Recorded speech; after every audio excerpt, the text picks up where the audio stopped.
दादा दादा हमें कहानियाँ सुनाओ ना, दादा दादा हमें कहानियाँ सुनाओ ना। सुनाता हूँ बेटा, सुनाता हूँ। बेटा ज़ैनब, मुझे पानी पिलाओ।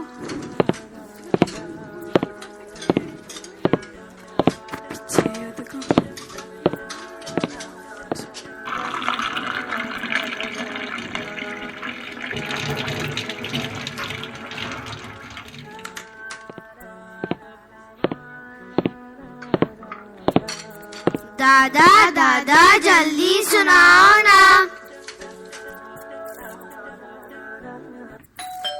ये लो बेटा, सुनाता हूँ बेटा, सुनाता हूँ।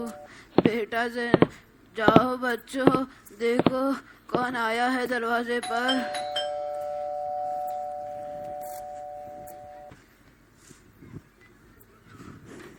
अब्बू आ गए, अब्बू आ गए। अस्सलाम वालेकुम बच्चों, कैसे हो तुम सब? वालेकुम अस्सलाम अब्बू, हम अच्छे हैं। क्या कर रहे थे मेरे बच्चों? हम दादा जान के साथ खेल रहे थे। बच्चों कितनी बार मना किया है, दादा के साथ ज्यादा मत रहा करो। वो बीमार रहते हैं, उनके जिस्म से बदबू आती है। उनकी बीमारी कहीं तुम लोग को लग गई तो? दादा तुम्हारे अनपढ़ भी तो है, उनके पास उठने बैठने से तुम्हारा मिजाज खराब हो जाएगा। उससे बुरी बात यह है कि दादा तुम्हारे पुराने ख्याल के हैं, जो आज के दौर में रुकावट का सबब है। मैं नहीं चाहता हूँ कि तुम्हारा फ्यूचर खराब हो। बेटा बेटा, क्यों तू अपने बच्चों को मेरे साथ खेलने से मना करता है? तुझे तो वक्त नहीं कि अपने बाप के साथ थोड़ी देर बैठ जाए। अपना बचपन भूल गया जो मुझे इस उम्र में सता रहा है। मेरे गुलाब जैसे बच्चों को हर वक्त डांटते रहते हैं। आप अपने बाप को नहीं कह सकते कि बच्चों से दूर रहा करें। खुद तो बेकार है ही, हमारे बच्चों को भी खराब करेंगे। बच्चों को मेरे सामने कुछ कहते हो तो मुझे बुरा लगता है। अगर कोई मेरे लाडलों को डांटा तो मुझसे बर्दाश्त नहीं। तुम्हारे बाप को तो कोई काम है नहीं, घर में बैठे पड़े पड़े बस खांसते रहते हैं। अब्बा अब्बा, आप ना बच्चों से दूरी रहा करे, या अच्छा होगा। बेटा तू ये सब मुझे कह रहा है, तुझे मालूम नहीं तेरे बचपन में तेरे लिए कितनी तकलीफें उठाई। तुझे उंगली पकड़कर चलना सिखाया, तू एक लफ्ज़ बोल नहीं सकता था और आज तेरी जबान कैंची की तरह चल रही है। हाय अफसोस, ए मेरे अल्लाह, मेरे बेटे को हिदायत दे। हर वक्त रहता ही है। बच्चों चलो, स्कूल का वक्त हो गया, तैयार हो जाओ। ये थी पहली सीन इस स्टोरी की। अभी इसके बाद इस ड्रामे की दूसरी सीन आपके सामने ये बच्चे पेश करेंगे। जाऊँ sir? Good afternoon teacher. Very good afternoon बच्चों, sit down.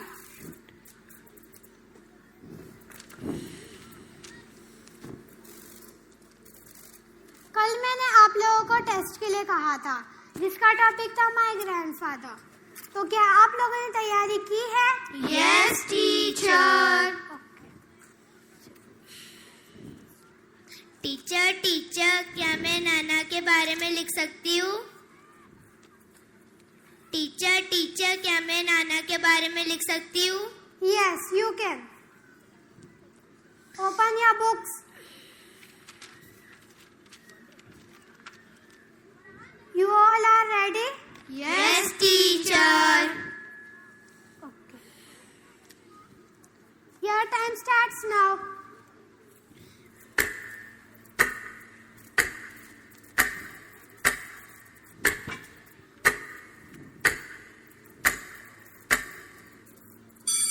Time's up. Almas book जमा कीजिए।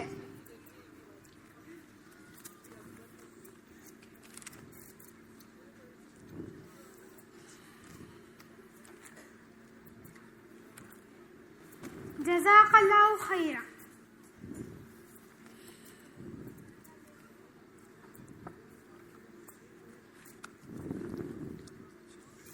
इसका रिजल्ट मैं आप लोगों को थोड़ी देर में बताती हूँ। तब तक आप 2 से 12 तक टेबल्स मैथ्स की बुक में लिखकर याद करिए।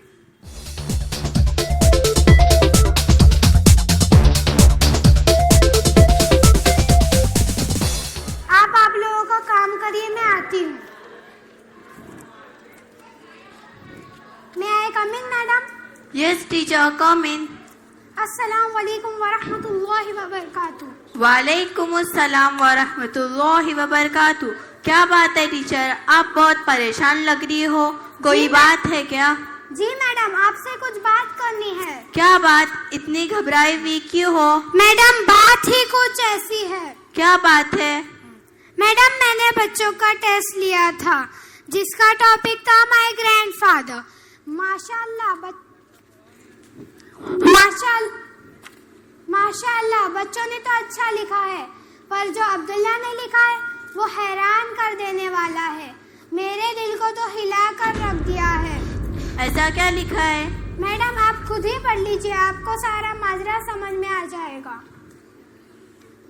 मेरे दादा, मैं अपने दादा जान से बहुत प्यार करता हूँ और वो भी मुझसे बहुत प्यार करते हैं। मेरे दादा मुझे कहानियाँ सुनाते हैं और अब्बू की शरारतों के बारे में भी बताते हैं।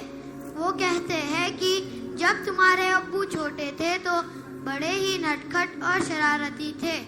एक मर्तबा उनको कंधे पर बिठाकर मेला दिखाने ले गया।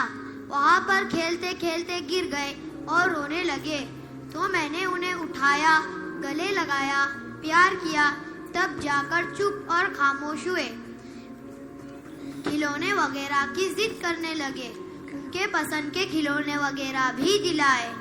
और आज जब मेरे दादा जान को अब्बू के सहारे की जरूरत है तो वो अपने फर्ज से दूर भाग रहे हैं, पीछे हट रहे हैं। मेरी अम्मी भी अक्सर दादा जान को कोसती रहती है और वक्त पर खाना भी नहीं देती। कहती है कि जब ये बुढ़ा मर जाए तो मुझे चैन आए, और मुझे भी दादा जान से मिलने से मना करती है। कई दिनों से मैं भी दादा जान के कमरे में नहीं गया हूँ। कहती है कि वो पुराने ख्याल के हैं, तुम भी उन्हीं की तरह हो जाओगे और आगे तरक्की नहीं कर पाओगे। जबकि मैं अपने दादा जान से बहुत प्यार करता हूँ। Abdullah 4th class. ये तो वाकई में बहुत गौर करने वाली बात है। मुझे उस बच्चे से बात करनी चाहिए। बच्चे को बुलाओ। Okay madam. बेटा Abdullah, come here. Principal madam is calling you. May I come in madam? Yes, come in. अस्सलामु अलैकुम व रहमतुल्लाहि व बरकातुहू। वालेकुम अस्सलाम व रहमतुल्लाहि व बरकातहू। मेरे पास आओ अब्दुल्ला। मेरे पास आपका ये टेस्ट है जो आपने लिखा है, क्या ये सच है? जी जी मैडम, मैं कभी झूठ नहीं बोलता। माशाल्लाह, बहुत अच्छी बात है। मैं तुम्हारा दर्द समझ सकती हूँ। अब तुम इंशाल्लाह अपने दादा जान से ज्यादा दिन तक दूर नहीं रहोगे, ये मेरा आपसे वादा है। अब तुम अपनी क्लास में जाओ और मेहनत से पढ़ाई करो। जज़ाकल्लाहु खैरा। बच्चे के वालिद को फोन कीजिए और स्कूल में आकर मिलने को कहो। Okay madam.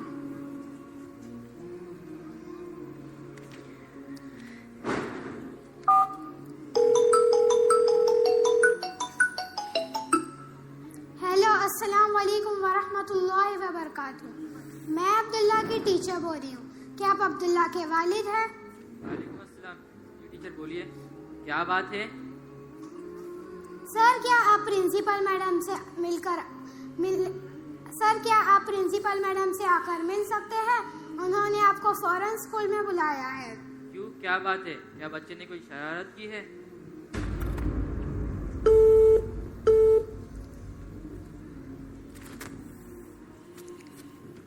क्या मैं अंदर आ सकता हूँ? जी, अंदर तशरीफ लाइए। कैसे हैं आप? जी मैं ठीक हूँ।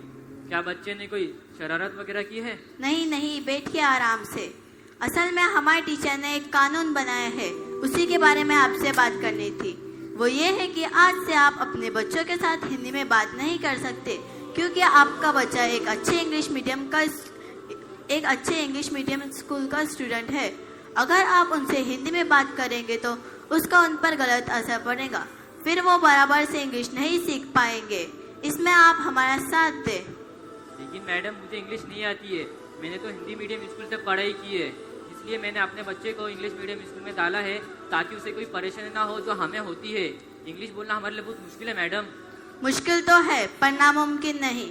अगर आप चाहो तो आप इंशाल्लाह सीख जाओगे, पर तब तक आप अपने बच्चों से ना बात कर सकते हैं ना मिल सकते हैं, तो रूल्स आर रूल्स। मैडम हमें इंग्लिश नहीं आती है, इसलिए हमने अपने बच्चे को इंग्लिश मीडियम स्कूल में दाखिला दिलाया है ताकि वो अच्छी तालीम हासिल कर सके और ज़िंदगी में खूब तरक्की कर सके। इसका मतलब ये तो नहीं कि हम अपने बच्चे से मिलना छोड़ दें। अरे वो हमारा अपना खून है मैडम। बिल्कुल सही कहा आपने कि हर एक के वालिदैन चाहते हैं कि उनका बच्चा उनसे आगे जाए और खूब तरक्की करे। जो सहूलतें आप अपने बेटे को देते, क्या वो सहूलतें आपके दौर में थी? नहीं, तब तो बराबर स्कूल भी कहा थी, इतनी टेक्नोलॉजी कहा थी जो आज है। यही समझाने के लिए मैंने आपको यहाँ बुलाया है। क्या समझाने के लिए मैडम? साफ साफ बताइए, मैं समझा नहीं। ठीक है, फिर आप मुझे ये बताइए, जब आप छोटे थे तो आपके अम्मी अब्बू आपको घर पर अकेला छोड़कर जाते थे? जी नहीं। अच्छा, फिर उनको कहीं अर्जेंट जाना होता था तो क्या आपके अम्मी जान आपको घर पर भूखा छोड़कर जाती थी? नहीं नहीं, ऐसा कभी नहीं किया, बल्कि अम्मी जान हमारे पसंद का खाना बनाती और हम भाई बहनों के लिए फिक्र करती। पर आप ये सब मुझसे क्यों पूछ रहे हैं मैडम? रुक जाइए प्लीज, बस मेरा एक आखिरी सवाल का जवाब दे दीजिए। क्या आपके अब्बू जान आपको ईद वगैरह पर जो नए कपड़े पहनाते थे? नहीं नहीं, खुद अपने लिए नए कपड़े नहीं खरीदते, पर हमेशा हम भाई बहनों के लिए नए कपड़े खरीद लेते थे। बस यही जानना था। जब उन्होंने आपकी इतनी फिक्र की और आपके सारे ख्वाहिशों का ख्याल रखा, तो फिर अब आप ऐसा क्यों कर रहे हो? ऐसा मैंने क्या कर दिया मैडम जिससे आप इतना हैरान है? यही बात बताने के लिए मैंने आपको यहाँ बुलाया है। क्या बताने के लिए? जैसे बात यह है कि हमारे टीचर ने क्लास में बच्चों का एक टेस्ट लिया था जिसका टॉपिक था ग्रैंडफादर के बारे में। आपके बच्चे ने जो लिखा वह हैरान कर देने वाला है। उसने हमारे दिल को झंझोड़ कर रख दिया है। ऐसा क्या लिख दिया जिससे आप इतना हैरान है? आप खुद ही पढ़ लीजिए। मेरे दादा जान, मैं अपने दादा जान से बहुत प्यार करता हूँ, वो भी मुझे बहुत प्यार करते हैं। मेरे दादा मुझे कहानियाँ सुनाते हैं और अब्बू की शरारतों के बारे में भी बताते हैं। वो कहते हैं कि जब तुम्हारे अब्बू छोटे थे तो बहुत नटखट और शरारती थे। एक मर्तबा उनको कंधे पर बिठाकर मेला दिखाने ले गया। वहाँ खेलते खेलते गिर गए और रोने लगे, तो मैंने उनको उठाकर गले लगाया, प्यार किया, तब जाकर चुप हुए और खिलौने वगैरह भी दिलाए। आज जब मेरे दादा जान को अब्बू के सहारे की ज़रूरत है तो वो अपने फर्ज से दूर भाग रहे हैं और पीछे हट रहे हैं। मेरी अम्मी भी दादा जान को कोसती रहती हैं और वक्त पर खाना भी नहीं देती हैं। कहती हैं कि जब ये बूढ़ा मर जाएगा तब मुझे चैन आएगा। मेरे दादा जान।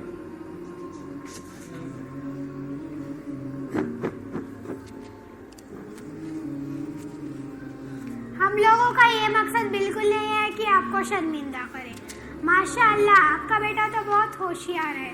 बच्चे तो एक कच्ची मिट्टी की तरह होते हैं, उन्हें जैसा बनाना चाहो वैसा बना सकते हो।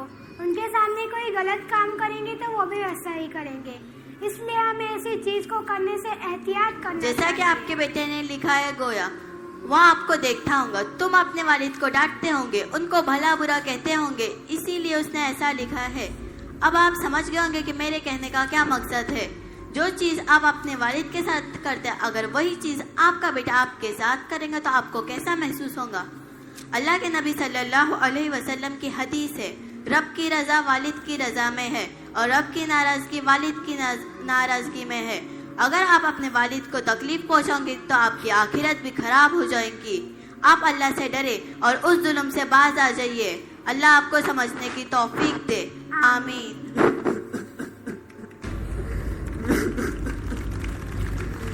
मैडम, माफ कर दीजिए, मुझसे बहुत बड़ी गलती हो गई। सुबह का भूला अगर शाम को घर आए तो उसे भूला नहीं कहते। अगर आपको माफी मांगनी है तो अपने वालिद से मांगिए, वो आपसे बहुत प्यार करते हैं। जज़ाकल्लाह मैडम, आपने तो मेरी आंखें खोल दी। बूढ़ा हो गया हूँ मैं थोड़ा वक्त दे दिया कर, बूढ़ा हो गया हूँ मैं थोड़ा वक्त दे दिया कर, बैठ कर दो चार ही सही पर मुझसे बातें किया कर। तू ही मेरी लाठी है, तू ही मेरी रोशनी, कुछ पल के लिए साथ मेरे रास्ता तय किया कर। मर जाऊंगा एक दिन, चला जाऊंगा छोड़ कर तुझे, जो बची है जिंदगी साहब लम्हे कुछ मेरे लिए भी रखा कर। एक बाप एक वालिद की क्या अहमियत होती है। तमाम दिन वो अपनी मेहनत और मशक्क़त से पूरा दिन मेहनत करता है और जब वापस घर को आता है तो बच्चे की एक छोटी सी स्माइल देखकर अपनी पूरी थकान भूल जाने वाला ये वालिद, घर भर की तमाम ख्वाहिशों को पूरा करके अपनी ख्वाहिशों को मार देने वाला वालिद। लेकिन जब यही वालिद हमारे जब बूढ़े होते हैं, आज की समाज का ये आईना, लेकिन फिर भी हम ईमान वाले हैं और आज तक आप किसी भी हिंदुस्तान के ओल्ड एज होम में चले जाएंगे तो इंशाल्लाह किसी भी ओल्ड एज होम में किसी मुस्लिम घराने से एक भी बूढ़ा आपको नहीं दिखाई देगा। ये हमारे नबी की तरबियत है, तालीम है, जिसने हमें यहाँ तक संजोए रखा है, बचा करके रखा है। और ज़रूरत इस बात की है कि आज हम मॉडर्न सिस्टम से इतना इम्प्रेस ना हो जाएं कि हम अपनी तालीम और तरबियत को भूल जाएं। ये तीसरा सीन इस ड्रामे का।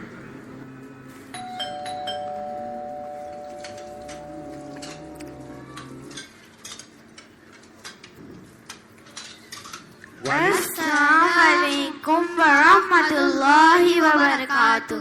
वालेकुम अस्सलाम व रहमतुल्लाहि व बरकातुहू। आ गए मेरे बच्चे।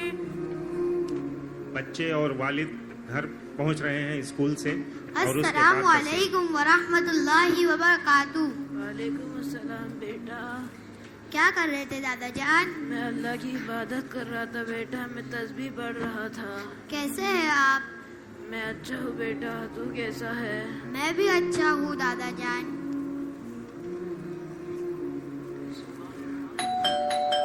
बेटा ज़ैनब देखो कौन है दरवाजे पर।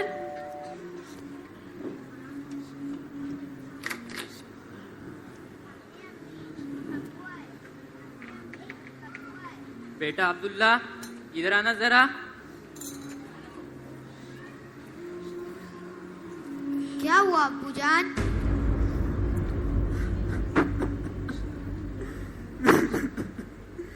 बेटा अब्दुल्ला, तूने तो मुझे बहुत कुछ सिखा दिया, मुझे माफ करना बेटा। क्यों रो रहे हो? आप क्यों रो रहे हो? अरे बताती क्यों नहीं? जाओ बेटा, दादा को लेकर आओ। जी अब्बू। दादा आपको अब्बू बुला रहे क्या हैं। हुआ बेटा? मुझे नहीं पता। बेटा मुझे पानी पिलाओ। जी दादा जान। सुभान अल्लाह, सुभान अल्लाह, सुभान अल्लाह।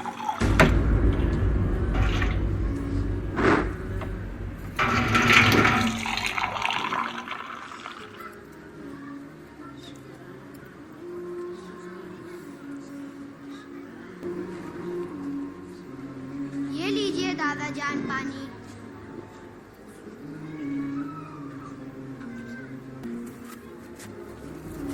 ये लो बेटा।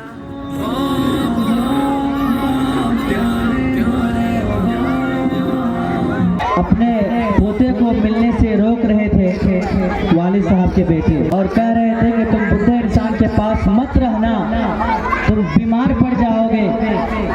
ऐसी बात नहीं है यारो। अल्लाह रब्बुल आलमीन ने वालिदैन का मकाम बहुत ऊंचा कर रखा है। वालिदैन का मकाम आप देखें कुरान में क्या है, वक़ज़ा रब्बुका अल्ला तअबुदू इल्ला इय्याहु व बिल वालिदैनि ihसाना, कि आप अल्लाह रब्बुल आलमीन की इबादत के बाद अल्लाह ताला ने फैसला कर दिया कि तुम सिर्फ उसी रब की इबादत करो और वालिदैन के साथ हुस्न सलूक करो। लेकिन आजकल मुआशरे में होता क्या है, अक्सर घरों में औलाद अपने वालिदैन की नाफरमानियां करते चले जा रहे हैं। ये शिकायतें आती जा रही हैं। ये क्यों? मैं आपको बता दूं, इसकी एक वजह है, वो है औलाद की सही तरबियत न करना। औलाद की सही तरबियत न करना ये एक ऐसी बीमारी है जिसकी वजह से वालिदैन अपने औलाद से इज्जत नहीं पाते, शोहरत नहीं पाते और उससे खिदमत नहीं पाते। इसीलिए वालिदैन को चाहिए कि छोटे से ही आप बड़ों की इज्जत करना सिखाइए, छोटों पर शफकत करना सिखाइए और असातिज़ा की इज्जत करना सिखाइए और वालिदैन की खिदमत करना और उनकी बातों को मानना सिखाइए। ये आपकी जिम्मेदारी है, किसी और की जिम्मेदारी नहीं है। वालिदैन नाराज हो जाए तो अल्लाह रब्बुल आलमीन भी नाराज हो जाता है। इसीलिए हर हाल में आप वालिदैन को खुश रखें। अल्लाह ताला हमें वालिदैन की खिदमत करने की तौफीक अता फरमाए। बढ़िया अभी